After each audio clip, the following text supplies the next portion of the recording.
Hello everyone. My name is Hunter, and Apple's WWDC23 event just ended, and there are a ton of things to talk about.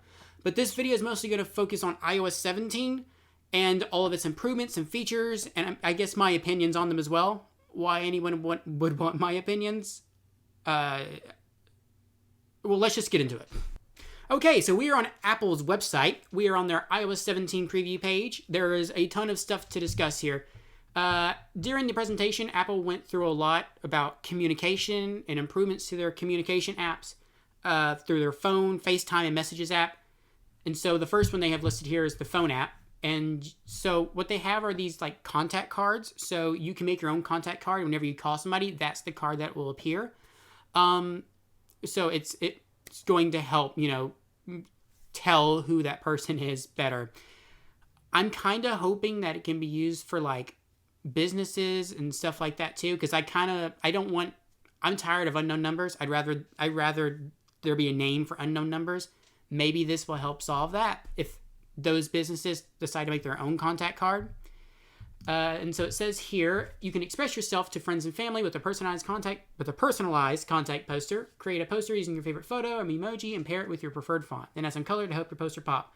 This new visual identity is part of your contact card, so you'll see it in places you communicate and share. So, yeah, you can make your own, and everyone will see that. And yeah, I just hope it can be used for anybody, even people who aren't in your contacts. But they're not very clear on that point. So the next thing we got here is live voicemail. You can send a call to voicemail and see a live transcript of the message. And so this is pretty neat. With live voicemail, you can view a real-time transcription of the message someone is leaving you as they speak, giving you immediate context for the call. If it is something you want to address them... I'm having trouble speaking. If it is something you want to address right then, you can pick up the call at any time while they're still on the line. If you have silence unknown callers turned on, unknown numbers will directly go to live voicemail without ringing you first. Calls that carriers identify as spam won't appear as live voicemail. Instead, they will be instantly declined. This is great because I don't like answering unknown numbers. It's not something that I like. I know a lot of people don't like it as well. And so getting like that live voicemail is going to be great, just in case it's something that is very important that I need to know. And then we also have some improvements to messages here.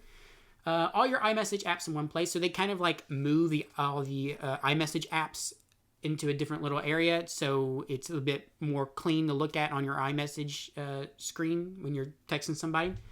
And so tap the new plus button to view all the things you send the most, like photos, audio messages, and your location. Swipe up to view the rest of your iMessage apps. And so you can see, you click on that button, and you got all those apps there. And you can also let your friends know when you arrive safely to your house. So this is a really, really nice thing to have. My parents would always make me check in when I got to school or something like that, make sure I was there. And it would have been nice to have this because sometimes I did forget to tell them when I was there. And so if I had something like this, that'd be great. It says, with check-in, your friend or family member is alerted when you reach your destination. If you stop making progress, it checks in with you, and if you don't respond, it shares helpful information with your friend, like the location, battery level, and call service status of your iPhone. Any information that is shared is end-to-end encrypted. And so they said that if you miss your little curfew time, it will notify you, telling you that you're missing your curfew time, and it'll ask you like if you want to add some more time to it or something like that. Let the family member know that you are safe and you're just going to be maybe a little bit late. So it's kind of like a time card for a job, I guess, for families. So catch up and swipe to reply. A new catch-up arrow lets you jump to the first message you haven't seen in a conversation, and now you can swipe to the right on any message to send a reply. So, say you're in a group chat, you need to know, you missed a lot of messages from your group chat. Click on that little arrow right here, and it'll go right to the beginning of your group chat to where you left off last time you looked at it. And there are also search filters. Find the message you're looking for faster by combining search filters to quickly narrow your search. This was here before. I guess it's just improved a lot with this. And a new way to share and view locations. Share your location or request a friend's location from the plus button. When someone shares location with you, view it directly in your conversation. So it's just going to make it easier to share your location in messages. And then read an audio message transcription. Audio messages are now transcribed, so you can read them in the moment and listen later. So that's going to be nice. I don't really know many people who use the audio transcriptions. Mostly people just text me, but I mean, this is going to be nice just in case there's a time where I can't exactly listen to a transcription here. And then all your stickers in one place. The new stickers drawer lets you access all your live stickers, emoji, memoji, and other sticker packs in one place. Your stickers sync with iCloud, so they are available on your iPhone, iPad, and Mac accessories. So yeah, it's just a location for all your stickers from now on, which is nice. You don't have to have like 20 apps all on your list for just different kinds of stickers, which I thought was kind of annoying. You can use your own photos to create live stickers. So all those, when you go to your photos and you hold down on a subject and you can like copy, this is what that does. So you can touch and hold an object in a photo and turn it into a sticker. Stylize it with new effects like shiny, puffy, comic, or outline. Or create animated live stickers made with live photos. React to messages by adding stickers directly to the bubble from the tap back menu. So this is just going to make it easier to use the things that you've taken out of the photos from your Photos app. And it's just going to have it all in one place from now on, which is going to be great. You can use your stickers in more places. Your stickers drawer is in the emoji keyboard, so you can use stickers anywhere you access emoji, including apps from the App Store. Use markup to add stickers to photos, documents, screenshots, and more. So I think this is Snapchat here. So yeah, you can use your stickers in apps like Snapchat. I think so. It looks like Snapchat. Okay, FaceTime. You can record a video or audio message when someone misses your FaceTime call. So, I mean, it's like a voicemail just with, your face. It's a video.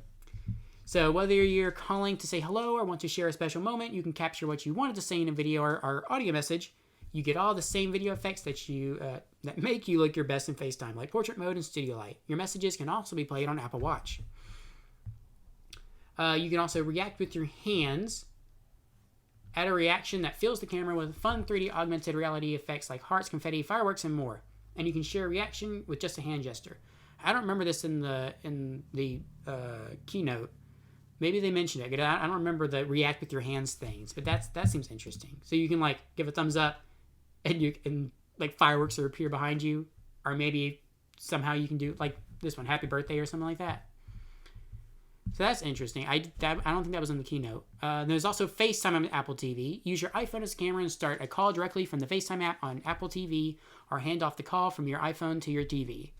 This is going to be very worth it for people like my grandmother who can't really see her small iPhone screen very well.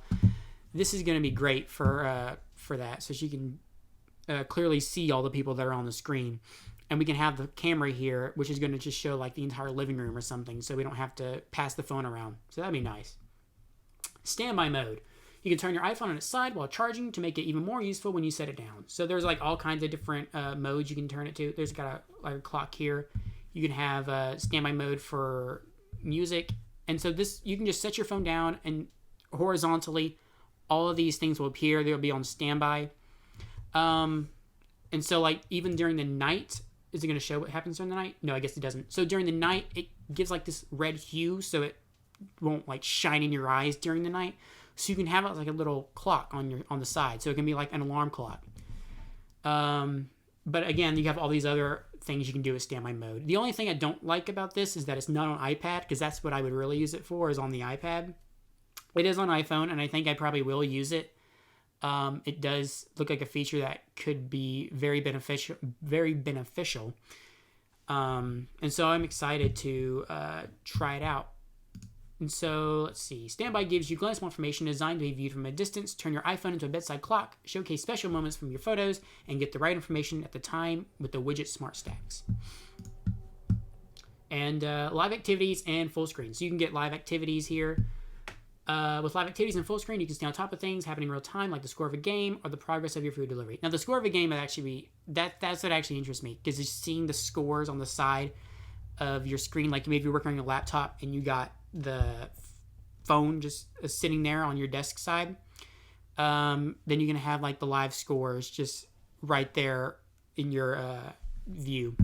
And then you can get Siri results at a glance. Siri takes standby to the next level with rich visual results that can be viewed from a distance. It is now even easier to check the weather or set a timer hands-free. Interactive widgets. Thank freaking goodness we have interactive widgets. This is what I've been wanting for quite a while. You can play music, turn off the lights, and more right from a widget. So see the reminders app right there? I'm pointing towards the screen. You can't see it. I don't know why I pointed towards it. But we have the reminders app right here. You can click on one of those bubbles there to actually complete that reminder instead of going into the app. Let's see. Interact with the widget from your home screen, lock screen, or in standby. Complete a to-do, play or pause a song or podcast, or access your home controls to get tasks done in the moment. I'm so happy that interactive widgets now. Man. AirDrop. This is pretty cool. So hold your iPhone near someone else's iPhone or Apple Watch to use Name Drop. You'll both be able to choose specific phone numbers or email addresses you want to share, and you can share them along with your contact poster instantly. So yeah, it's kind of like Apple Pay, except you're giving someone your contact information instead of some money. So you just put your phone near each other. You put two phones near each other, and then you can see the contact information is immediately swiped here. There we go. Share with intention. There's a new way to share with those nearby. Simply bring your phones close together and initiate the transfer over AirDrop. I believe this also works with MacBooks and iPads. I may be wrong about that. Don't quote me on that because it's not saying that here. Finish sending transfers over the internet. So, if you're not near that person, they can finish over the internet instead of you having to sit there and wait. Content you share over AirDrop will continue to send securely and in full quality over the internet if you leave AirDrop range and both of you and your recipient are signed into iCloud. Now that I think about it, it probably doesn't work on iPad and MacBook because I don't think they actually have this feature. So it doesn't say it. So I'm going to say it doesn't work until I get proof. Tell two iPhone devices close together and instantly start a SharePlay session. So it's just going to make share playing a lot easier here. Hold your iPhone close to a friend's iPhone and instantly watch content, listen to music, play games, and sync, and more with SharePlay. So like maybe you're about to go on a walk or something with your friend. You can immediately just do that. Just tap your phones onto each other, I guess, and you can just listen to the same music as you're running. Journal app. So I use the Day One app coming later this year. Does that mean it's not coming with iOS 17? That's a bit disappointing. I hope it is. Anyways, I use the Day One app, which is another journal app. It's a third-party journal app because Apple doesn't have a first-party journal app until now. And I'm very bad at making sure on my days, I'm making sure I journal every single day. Hopefully this will make it easier, and I do like the design of it. So it's just a journal app, and it, let's see here. We got journal is a new way to reflect on and relive special moments, capture your thoughts on life's big events or everyday activities, add details to an entry of photos, music, audio recordings, and more. Mark important moments and revisit them later to find new insights or set goals. So we got journaling suggestions for you. Using on-device machine learning, your iPhone creates personalized suggestions of moments for you to remember and write about based on your photos, music, workouts, and more. So it can determine like what you listened to, what photos you took that day, and they can all be put into one little entry for that day. And no one can access your journal because Apple's very serious about privacy. Journaling suggestions are created on your iPhone using on-device processing, and you control what types of data you want to include. With the ability to lock your journal and iCloud syncing using end-to-end encryption, your entries stay up to date, and no one but you can access your journal, not even Apple. Okay, so we have some improvements to keyboard. Autocorrect delivers even better support as you type. Autocorrected words are temporarily underlined so you know what's been changed, and you can revert back to original word with just a tap. So hopefully this will fix autocorrect because autocorrect is not great. I think I have it off on my phone right now because half the time it's autocorrecting words that are words. So I don't understand why it does stuff like that. Predictions in line as you type. So it can just predict entire sentences now. Safari and passwords. You can create a profile. This is going to be great. I use different browsers for stuff like the YouTube channel. And then also just personal, like I use Chrome for the YouTube channel, and I use Safari for my personal website browsing. And so with this, you can make your own profile, which is with your focus mode. So if you turn on like your work focus mode, all of your cookies and your history and stuff will all go into your work profile mode here. And so you can keep your browsing separate for topics like work and personal with different profiles in Safari. Profiles help you separate your history, extensions, tab groups, cookies, and favorites. You can quickly switch between profiles as you browse. Let's see. We got faster, more relevant search. Search in Safari is more responsive than ever and shows easier to read, more relevant suggestions. Okay, that's great. It looks like they changed the UI here a bit. Looks a bit more clean. Enhanced privacy browsing. Private browsing now locks your private browsing windows when you're not using them. Completely blocks known trackers from loading on pages. It removes tracking added to URLs as you browse. Okay. Autofill. This was not in the presentation. This is great because this happens all the time. I'm having to go back to the Mails app, copy the code, and then go back to the app I'm trying to sign into. But yeah, you can now, one-time verification codes you receive in Mail are filled in automatically, and you can log in without leaving Safari. That was not in the presentation, and I'm happy it is here because you can do it with text messages, but you could never do it with Mail. And this is probably going to make a lot of people actually use the Mail app because this will be a part of it. You can just autofill codes. You don't have to go to the Mail app and go back to the app to sign in, which is very frustrating. I'm glad that's there. I did not know that. That's amazing. So let's see here. You can share a set of passwords with your trusted contacts. So I guess it's like your shared photo library kind of thing that they introduced last year, except with passwords now. So let's just say like a family member has like a lot of passwords to streaming sites that they use and you want to use that, well, they can just share it and you can have all of those streaming sites in like that little shared section there. So that'd be very nice to have. I think my family's going to use it. Music. Play music together. Now SharePlay makes it easier for anyone to control the music in the car, even passengers in the back seat, so everyone can play their favorite music and contribute to what's playing. So I'm wondering if it's only for certain cars or if it's just for any car that can do CarPlay. Like it connects to maybe my phone that's already connected and it plays that music on there. But let's see. Collaborate on playlists. Invite friends to join your playlist and anyone can add, reorder, and move songs. Use emoji to react to song choices and now playing. That's cool. So you can make music playlists with friends now. I don't think that was in the presentation either. On-device intelligence learns this is all about AirPlay.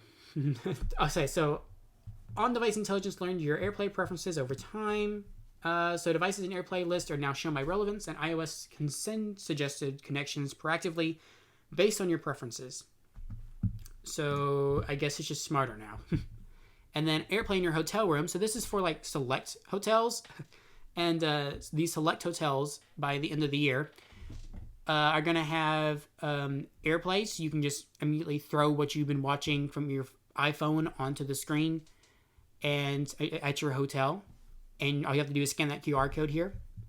So this feels like a feature that's going to take a long time to actually roll out to every hotel, and possibly not even every, and possibly it's just not going to happen to every hotel.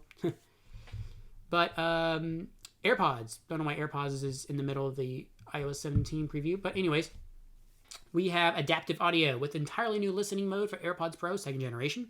Adaptive audio dynamically blends transparency and active noise cancellation to tailor the noise control experience as you move between changing environments and interactions throughout the day. So what does that mean? It means, I believe, here's what I think it means. I usually go walking I try to go walking every single day, and I always have to turn on transparency just in case a car is coming, because there's not really any sidewalks on my street. It's a very low traffic street, but there's still sometimes cars that come, and I need to make sure that I have transparency mode on to make sure I hear it. What I believe this thing is going to do is it's going to block out all of those sounds that noise cancellation would do, except for those sounds that I need to hear, like a car or even maybe like a person walking next to me. So that's what I believe this thing is going to do. Hopefully it works like that.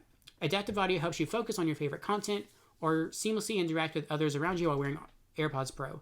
Personalized volume uses machine learning to fine-tune your media experience based on your preferences over time and the environments around you. If you begin speaking to someone nearby, conversation awareness automatically lowers any media volume, reduces background noise, and enhances the voices in front of you.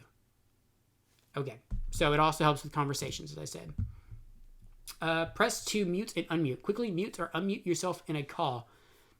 That's nice. I don't think that was in the presentation either. Switch devices without missing a beat. This was in the presentation. Updates automatic switching make moving between Apple devices with AirPods even easier, faster, and more reliable. Hopefully that's true, because sometimes it is a little bit frustrating switching from my MacBook to my iPhone to my iPad. So hopefully it is a lot improved. I love this. You can now download maps to use offline.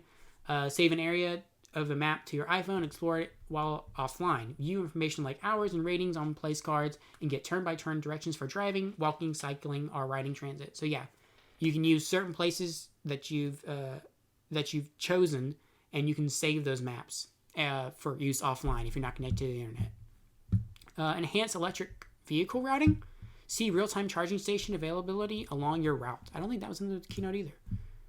When driving an electric vehicle, you can now choose a preferred charging network and see real-time charging station availability. That'd be great if I had an electric car, but like in my area, which is Memphis, Tennessee, there's not a lot of charging stations. So, I don't know how to feel about this, but now there's no more, hey, Siri. Okay, she didn't go off. There's no more of that. It's just Siri. So now, yeah, Siri now works when you say Siri as well. Oh, as well. Okay, so they didn't just eliminate the hey Siri. Good. Okay. Back-to-back request. Siri takes Emma. I'm on my way. Remind me to water the plants when I get home. Okay, so you can, ask two things for Siri at once. So you can ask Siri to text somebody, and you can also ask Siri to remind you of something. I don't know how many back-to-back requests you can make. It doesn't really say. Once you activate Siri, you can use multiple to back-to-back without needing to reactivate it. That's very nice. So I guess you can probably just tell it to do a bunch of requests at once, like play this song, add this to my reminders, and text this person all in one little conversation without having to say Siri's name over and over again. So that's pretty nice. App shortcuts in top hit. So I guess some improvements to Spotlight here. When you search for an app, Spotlight intelligently offers you app shortcuts to your next action within the top hit. So if you search for photos, you can jump right to the favorites album. Okay, so I guess that's just making Spotlight quicker and easier to find exactly what you're looking for. You can find what you're looking for faster with familiar app colors and icons and search results. So you can look up red, and it's going to show you red apps in your phone. And I guess icons. Is that what that's talking about? On to the next part. Visual lookup. Discover more photos from videos. Find recipes for similar dishes from a photo. That's interesting, because I've been wanting to cook more, and I keep making excuses. Maybe this one will stop some of my excuses, because it looks very simple to do.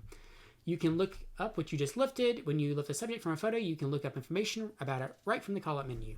All right, visual lookup in video. Pause the video on any frame and tap the info icon to look up a subject. None of this was actually in the keynote here. Health apps. Okay, a lot of health app updates. New mental health and vision health features provide powerful insights. So we have some health updates here. It's taking me to a completely different page for the health updates. We're just going to scroll down for a second. Okay, so it's taking me to the health apps page. So we're just going to scroll down and look for all the new things. Like, this is not new. Trends, yeah, we got that. Okay, coming soon. So your mental health, top of mind. Your mental health is as important as your physical health and even contributes to it. Man, I'm having trouble speaking. Now you can reflect on your state of mind to help build emotional awareness and resilience. So let's see. Scroll through engaging visuals on your Apple Watch or iPhone to help you select how you're feeling to log in your momentary emotions and daily moods. You can learn how your state of mind may correlate with lifestyle factors such as time spent in the daylight, sleep, exercise, and mindful minutes. So yeah, they have a new feature where you can see how long you've been in the daylight for that day, and they say you should get about 80 minutes a day, at least for children. They're very specific about children mostly, because that's because I guess the early stages of life is when you're most likely to have vision lost, and staying inside a lot can affect your vision loss. Okay, so we have access to assessments and resources, so you can pretty much like take a test here to actually determine your own mental health. And so they have like levels here, like this person who did the test is at mild risk for depression. That is going to be very important for some people because mental health is a very big problem nowadays. Let's see, what else we got here? Coming soon, shedding lights on nearsightedness. Myopia,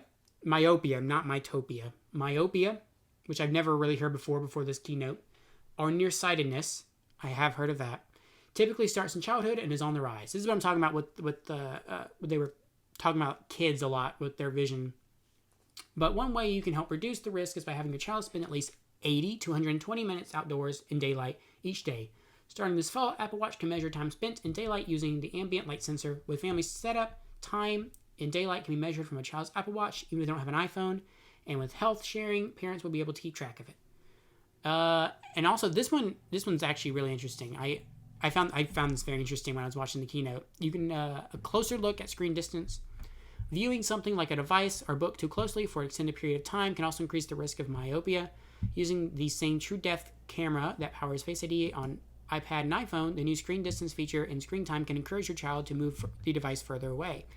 So it can use the camera to determine whether or not you have the phone or iPad too close to your face, which can be good for children so it doesn't strain their eyes. But they also have this like little mode here where you're supposed to do every single day, and you're supposed to tell the app how you're feeling at that very moment. As you can see here, this person's feeling almost very pleasant, but everything's green, so they're happy today. And it's supposed to help with your mental health and such to actually, communicate those feelings, and you can do it within an app. So, okay, privacy and security. Communication safety. Communication safety now includes protections for sensitive videos and photos, and it extends beyond messages to include content sent and received in AirDrop, the system-wide photo picker, FaceTime messages, contact posters in the phone app, and third-party apps. So, again, it's just trying to protect your data here. Sensitive content warning. You now have the option to blur sensitive photos and videos before you choose to view them. This feature will be available in messages, AirDrop, contact posters in the phone app, FaceTime messages, and third-party apps. This was not in the presentation. So you now have the option to blur sensitive photos and videos before you choose to view them. What determines whether it's sensitive? Is it the phone that determines that, or we did? Okay, so I guess maybe it's like some option in these settings.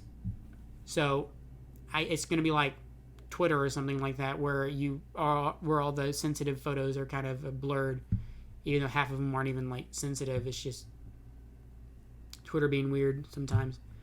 Even more control over what you share. Choose what photos to share from within an app while keeping the rest of your photos library private, and allow an app to add an event and calendar without being able to view your information.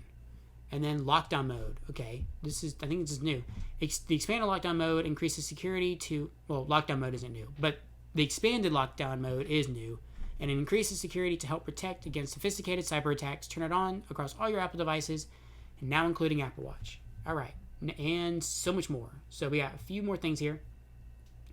Assistive. We have more accessibility features. Assistive access distills apps and experiences to essential features to support those with cognitive disabilities. Personal voice helps with people with speech loss and create a voice that sounds like them, and use it with live speech to communicate in calls and conversations. And point and speak makes it easier for people with vision disabilities to interact with physical objects that have text labels.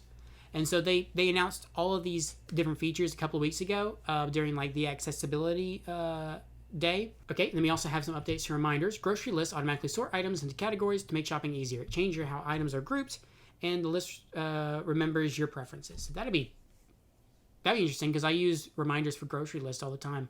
PDFs, enhanced autofills. Yeah, so now you can have autofill for your name and your phone number, all that kind of stuff. It autofills on PDFs now. And you can quickly return your completed form to the sender in mail. You can share iTag. You can share AirTag or Find My Network accessories with the 5 other people. Everyone in the group can use precision finding and play a sound to pinpoint the location of a shared AirTag when they're nearby. Okay, so you can share AirTags and other Find My items.